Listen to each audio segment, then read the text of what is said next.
Assalamualaikum warahmatullahi wabarakatuh. Bapak Ibu yang kami hormati, pada kesempatan kali ini kita akan menyampaikan yaitu tentang cara mendesain pembelajaran jarak jauh yang saat ini baru booming-boomingnya, yaitu pembelajaran jarak jauh yang efektif dan efisien. Mengapa perlu kami sampaikan ini? Karena menurut pengamatan kacamata saya di beberapa daerah, di beberapa tempat, di beberapa sekolahan, masih banyak teman-teman guru yang mendesain PJJ-nya ataupun melaksanakan PJJ ini masih belum efektif dan efisien. Artinya masih salah di dalam memahami konsep dasar dari pembelajaran jarak jauh. Oleh karena itu, di sini perlu kami sampaikan salah satu cara yang bisa mengefektifkan dan mengefisienkan pembelajaran jarak jauh, yang tentunya PJJ ini tujuannya adalah tidak jauh beda dengan pembelajaran tatap muka pada awal-awal atau pada sebelum PJJ ini digulirkan. Sehingga nanti PJJ ini juga tujuan akhirnya atau goal settingnya adalah untuk pencapaian kompetensi kurikulum, kompetensi yang ada di silabus dari Bapak Ibu mapel masing-masing. Baik, pada kesempatan kali ini langsung saja kita sampaikan beberapa hal dasar yang harus disadari oleh guru terlebih dahulu untuk mendapatkan pembelajaran yang efektif dan efisien. Ada beberapa hal, diantaranya satu, jangan membayangkan bahwa PJJ itu identik dengan ilmu IT yang canggih. Hal ini saya sampaikan karena masih banyak teman-teman guru yang minder ataupun merasa rendah diri karena masih banyak teman-teman guru yang belum menguasai IT. Dan sebenarnya PJJ itu tidak terlalu amat menuntut untuk ilmu IT. Cukup menggunakan ilmu IT yang standar, insya Allah PJJ akan tetap bisa jalan. Yang kedua, bahwa PJJ bisa kita desain dengan cukup mudah, semudah kita mengadakan pembelajaran tatap muka. Hal ini juga perlu kita sadari sebagai seorang guru, kalau kita mempunyai cara yang sangat mudah untuk kita gunakan pada proses pembelajaran jarak jauh, mengapa kita perlu atau menggunakan metode yang rumit? Ini yang perlu kita sadari. Kalau misalnya ada cara yang mudah, mengapa tidak kita gunakan cara mudah tersebut? Yang ketiga, bahwa PJJ itu tidak identik dengan kumpulan-kumpulan tugas semata. Yang ini perlu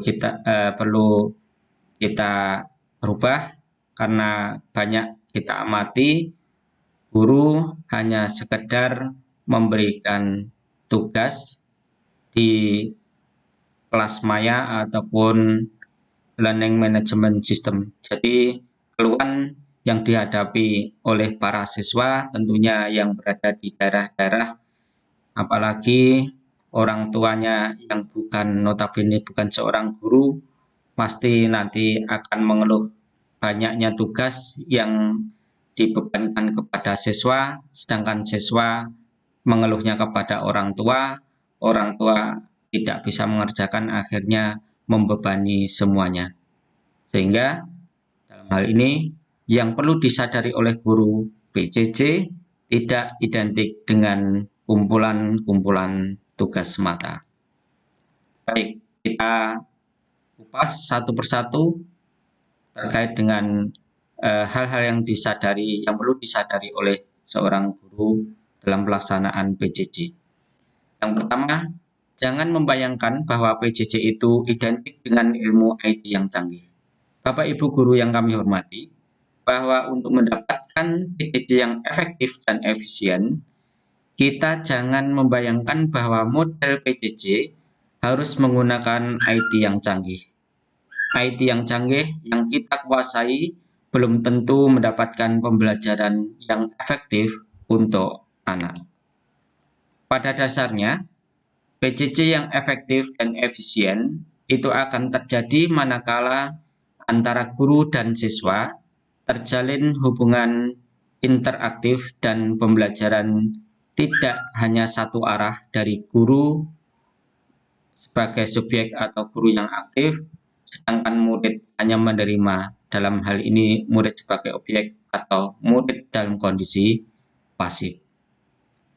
Walaupun berada di tempat yang berbeda, walaupun berada di rumah masing-masing, usahakan pembelajaran harus ada interaksi antara guru dan siswa. Hal ini merupakan salah satu bentuk daripada wujud pembelajaran, yaitu mengadakan pendidikan kepada anak.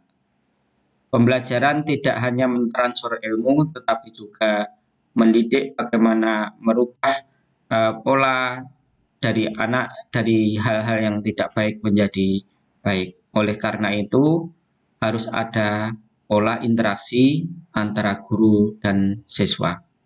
Jadi tidak hanya satu arah.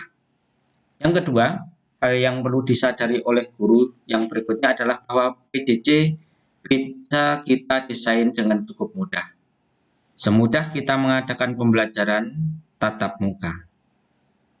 PJJ sebenarnya bisa kita desain dengan cukup mudah seperti kita mengajar tatap muka. Caranya, Bapak Ibu, silahkan mempelajari satu aplikasi video conference sebagai sarana untuk interaksi pengganti tatap muka.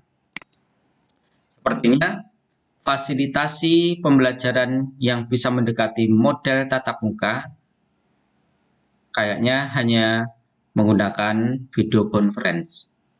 Aplikasi video conference cukup banyak yang ditawarkan. Oleh karena itu, pandai-pandailah di dalam memilih video conference yang banyak kelebihannya. Kita yakin bahwa setiap aplikasi yang dikembangkan, dalam hal ini video conference yang dikembangkan, pasti ada kelebihan dan kekurangan masing-masing. Oleh karena itu, pilih video conference yang banyak kelebihan dibanding kekurangannya. Kelebihan yang dimaksud diantaranya adalah 1. Aplikasi video conference, pilihlah yang tidak berbayar untuk meminimalisir faktor finansial. Yang kedua, waktunya usahakan yang tidak dibatasi. Aplikasi video conference yang mempunyai waktu durasi yang lama yang tidak dibatasi. Yang ketiga, usahakan video conference tersebut itu mampu memuat partisipan yang banyak. Ada salah satu aplikasi video conference yang mampu memuat yaitu 1.000 peserta. Oleh karena itu, pilihlah aplikasi video conference yang partisipasinya bisa memuat banyak. Hal ini nanti akan bisa kita gunakan untuk di sekolah-sekolah kita, bisa kita aplikasikan untuk video conference, bisa diperingkas jadi satu tingkat, misalnya kelas 7 atau kelas 10, itu bisa masuk ke video conference tersebut secara massal. Jadi tidak dibagi per kelas, akan tetapi per jenjang. Ini untuk mengefektifkan biaya, mengefektifkan waktu, mengefektifkan tenaga pikiran Bapak Ibu dan siswa yang nanti masuk di room. Yang berikutnya, pilihlah aplikasi yang pemasangannya tidak ribet. Dan yang terakhir adalah pilihlah aplikasi yang pemakaiannya tidak rumit. Kenapa? Hal ini kita dasarkan pada kemampuan anak.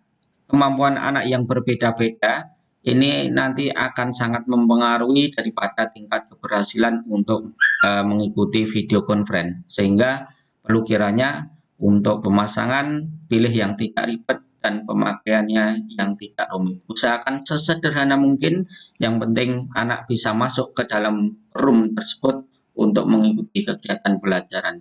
Jangan sampai ada fitur-fitur yang terlalu rumit yang nanti anak-anak akan kesulitan untuk menggunakannya. Yang ketiga, yang perlu Bapak Ibu ketahui untuk PJJ agar efektif dan efisien, bahwa PJJ itu tidak identik dengan kumpulan tugas. Di dalam surat edaran Sekjen Kemendikbud nomor 15 tahun 2020 diamanahkan bahwa guru dilarang membebani tugas kepada siswa. Bergulirnya PJJ membuat guru mengajar harus dari jarak jauh. Bagi sebagian guru, menilai cara yang efektif untuk memberikan PJJ itu adalah dengan memberikan tugas-tugas. Dan sebenarnya cara-cara seperti ini adalah cara yang salah. Karena tanpa disadari bahwa ketika mayoritas guru memberikan tugas kepada siswa, siswa dalam tekanan psikologis yang luar biasa. Karena berusaha untuk menyelesaikan tugas-tugas dari guru, sehingga mau tidak mau ini memberi dampak yang tidak baik terhadap siswa. Oleh karena itu, PJJ yang efektif dan efisien harus berupaya meminimalisir tugas-tugas. Solusinya, solusi konkret PJJ efektif dan efisien yang kami tawarkan: 1. Pilihlah ataupun gunakan aplikasi video conference untuk berinteraktif dengan siswa. Ini sebagai sarana untuk tetap menjalin hubungan psikologis dari seorang guru ke siswa, agar ada interaksi di dalam penyampaian materinya. Yang kedua, tampilkan materi PPT Bapak Ibu Guru di Vicon sambil diterangkan. Yang ketiga, siapkan presensi online di kolom chat Vicon, atau presensi jangan di-share di grup medsos agar siswa yang tidak ikut Vicon dapat kita identifikasi. Yang keempat, sampaikan materi pembelajaran sesuai sintak pembelajaran sama seperti ketika tatap muka biasa. Yang kelima, di akhir pembelajaran, berikan tugas menyimpulkan hasil pembelajaran yang telah disampaikan. Yang terakhir, tugas cukup ditulis di buku, kemudian difoto dan diupload di form online yang kita buat. Jadi nanti Bapak Ibu bertugas membuat form online yang nanti di sana ada kolom yaitu upload tugas. Jadi cukup anak-anak menulis di bukunya masing-masing tanpa harus keluar rumah, kemudian difoto, setelah difoto dimasukkan di form online tersebut. Demikian cara-cara efektif dan solusi yang bisa kita sampaikan. Jadi menurut pengamatan saya, inilah cara yang efektif dan efisien untuk PJJ, tanpa ribet dan tanpa rumit. Bapak Ibu Guru tidak terlalu dipusingkan dengan perencanaan bahan ajar, cukup menggunakan PPT yang biasa kita sampaikan pembelajarannya sama seperti ketika kita tatap muka biasa. Sehingga di sini bisa mengefektifkan dan mengefisienkan waktu Bapak Ibu Guru, tidak serta-merta untuk merancang pembelajaran setiap hari, cukup dengan menggunakan PPT, PowerPoint yang biasa kita gunakan.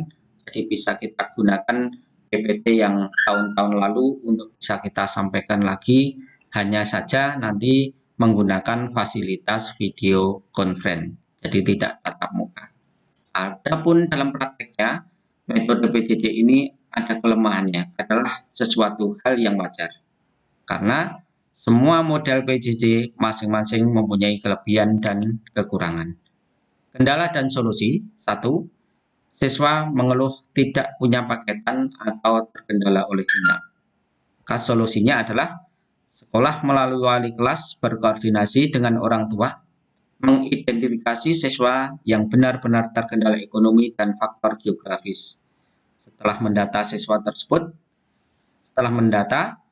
tersebut diberi dispensasi khusus untuk tidak mengikuti pembelajaran. Sebagai gantinya, diberikan tugas-tugas khusus yang sifatnya offline.